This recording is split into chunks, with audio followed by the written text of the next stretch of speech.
Мен Әбдірәсіл Тахмина.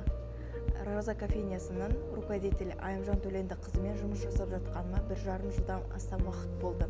Осы аралықта Айымжан ханымды біліп, танып, ол кісіден көп нәрсе үйрендім десем де болады. Айымжан ханымның жауапкершілігі, жанашырлығы, адамгершілігі және қарапайымдылығы бізге үлгі тұтарлық. Мен Қадырхан Болат, Жезқазған қаласындағы Роза кофейнясында Айымжан Төленді қызымен істеп жүргеніме 2 ай болды. Осы аз уақыт ішінде ол кісі бізді мейірімділігімен баурап алды. Әрқашан қолдау көрсетіп, жылы сөздермен шабыттандыратын басымызға алғыс айтамын. Мен Айнұр Темірбай қызы Роза кофейнясында повар қызметінде жұмыс жасап жүргеніме 3 айдай шама болды. Айымжан Төленді қызының әріптестеріне қолдау көрсетіп, үлкенге құрмет, кішіге ізет ететін қасиеті ерекше. Осындай басшының жанында жұмыс істеу мен үшін үлкен мәртебе.